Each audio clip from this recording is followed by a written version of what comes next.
we've been so excited about this conversation. Yes, we have. It's time for a hearty discussion.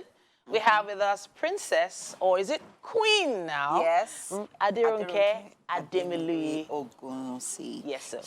She's the Moremi Global Ambassador and founder of African Fashion Week London and Nigeria.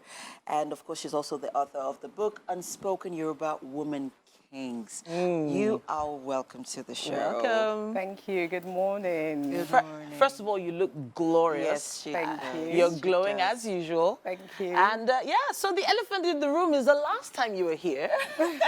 You were princess, and Yes. suddenly You're now a you're queen. Yes, and I'm grateful. Yeah, so the last time when I came for, was it Africa Fashion Week? Yeah. I was a princess, and now I'm a queen. So, yes, I'm happy. Congratulations. Thank you Congrats. so much. Yes. Thank you. So let's talk a little bit about what happened in London, because that was the following Fashion Week, and Yes. we weren't there. So Yeah, you need so to I give us mean, the insight. we had the African Fashion Week here in Nigeria, and a few weeks after, there was the one in London, and there were videos, there were pictures, we saw international models at the events.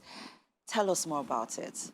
It was phenomenal. So it was our 11th year in London of taking designers from Africa to the West to showcase them, to give them a platform that showcases their brand. This year we had about 60 designers, but what was so different this year is we had an adire pavilion. Yes, so we had loads of adire artisans and adire designers showcasing, and we also had some celebrities from the UK, from the US actually. Okay. We had Anthony Anderson. Oh, We wow. also had Jaden Smith who stopped by. Wow. So it was amazing, and it keeps on growing. Wow.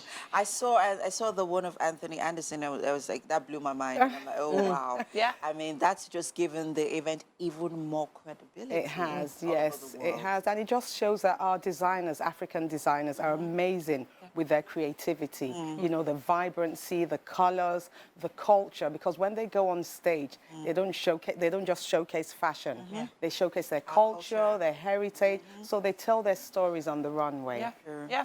I find it so fascinating that you make the fabrics. The process of making adire over time it's a very traditional process. And now you've taken it to the world. But acceptance, is it as far as you had have hoped by now? Yes, because it's so different. It's really, it's not like your regular Ankara fabric, which is, there's nothing wrong with the Ankara, but the adire is so versatile, it's so different, and then, you know, the way they make it, the stories that go in it when they're making it, I don't even know how to classify it, but I think it's just amazing. All right. Well, I would like to know what your fascination is about the adire fabric. Because whenever you talk about it with so much passion, you know, with so much, you know, vigor. I mean, you can tell that it's something that you're very, very into. What is it about it that, you know? I think it's the fact that it's a craft that has been passed on from generations to generations. It's part of our history, it's part of our heritage, it's part of our culture, it's our identity, it belongs to us, you know. Unlike the Ankara that we adopted, adire belongs to us, just like the Ashoke. And it allows us to do so much. I know there's something happening soon, the Moremi, right? It's pageantry? Yes, it's a beauty Give pageantry. us some insight. Okay, so the Moremi Cultural and Leadership Pageant is a part of the Queen Moremi initiative, which was created by His Imperial Majesty in 2016.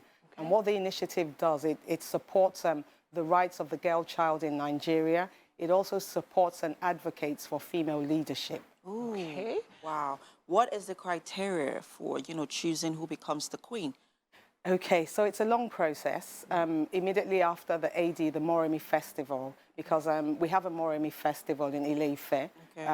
The festival celebrates the legendary queen, you know, I don't know if you know the story of Moremi. Yes. A lot of people do, but for those who don't know the story of Moremi, Moremi was a queen from Ile-Ife, you know, who took it upon herself to stop the enslavement of her people. yeah. So what His Majesty does is every year we remember Moremi for the iconic, you know, for the heroic role that she role played. that she played in stopping the enslavement, especially of women and children then. And this dates back to 1,000 years ago. So she took that step. She was a leader as a woman. So every year we have a cultural and leadership pageant where young women between the ages of 18 to 25, they register for free. Okay. Yes. All right. Yeah, they register for free. His Majesty ensures that we make it free because, like I said, it's all about leadership. It's all about teaching them our culture. It's all about, you know, letting them know that they're limitless, you know, in their aspirations, trust in themselves, to believe in themselves, and also that hard work is all about. There's no miracles behind hard work. It's all about, you know, struggling and putting everything into it to make sure you're successful. Okay, so I've heard a lot of amazing attributes that women should have, but I didn't hear the word beauty involved in this form of pageantry. So most of the pageants we're used to has to do with the female form, a beautiful face, you know, a particular type of poise. Is that all involved in this as well? So beauty is involved. There's elegance, there's talent, there's culture as well. Okay. But it's more about it's not just based on beauty, because not just the physical beauty, but also your intellect as well, your intelligence as well. Because what the pageant does is we try to mentor the next generation of young women, to become leaders, to become financially independent. Okay. And these are girls that reside in Ile-Ife. Oh, no. They're girls from across Nigeria, even outside of Nigeria as well, because we do have applications from some young ladies from outside of Nigeria. Ethnic groups in focus? Okay, so you have to be Yoruba, or you have to have a parent who's Yoruba, or you have to know about the Yoruba culture. Okay. Because when they go into camp, so after the registrations, which is ongoing at the moment, and then we call the ladies for the auditions. Normally we have about 200 to about 250 every year. Wow. Who turn up for the auditions. Yes. Wow. And then after the auditions, we choose about 30. Because during the auditions, you know, we ask them so many questions about leadership, about culture, about their aspirations in life as well. And then after that, we choose the best 30, and then we take them to boot camp. Wow. Yes. Okay. And then during the boot camp, what are the tasks that's involved? So many tasks, you know, so many. Culture, you know, we drill them because like I said, we're trying to produce a new generation of female leaders. Amen to that. It does feel like there are not enough, you know, opportunities like this for young girls to be groomed in their culture and in the ways that were of the past. For instance, you know, handcrafts and things like that are, well, they are coming back, but I just feel like it wasn't at the pace that we could have had it before. No, it wasn't, because when I was growing up, I didn't know anything about adire. I learned about it, I would say by chance, because it was after COVID, there was nothing to do, and I just thought, you know what, let me see what adire is all about. So we were, like you said, we were never really taught all of these when we were growing up.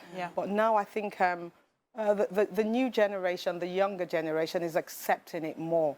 They're embracing our culture. They're very open to things that we were not when we were growing up. Okay.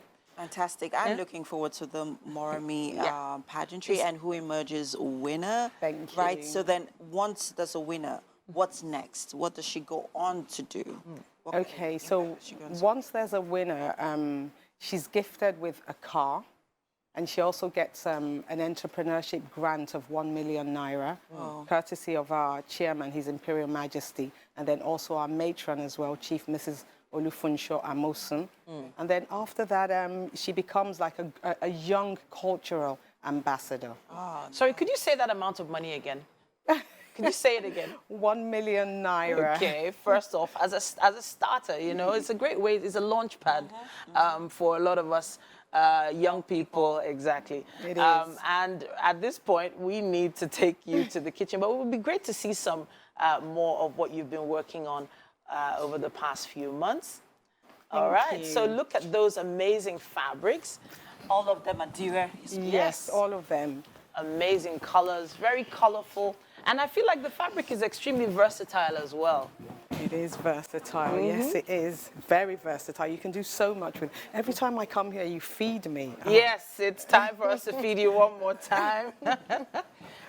Hello. Thank good you so morning. much. Okay. Some very colorful fabrics there. Very colorful. All handmade in Ile-Ife. And, you know, we call them ethically sourced, handmade, indigenous African fabric. Beautiful, beautiful, beautiful. Well So done. when does the pageant start? So applications are ongoing at the moment. Okay. They close on the 20th, and then we have the auditions, and then the ladies go into boot camp on the 27th, and we have the grand finale.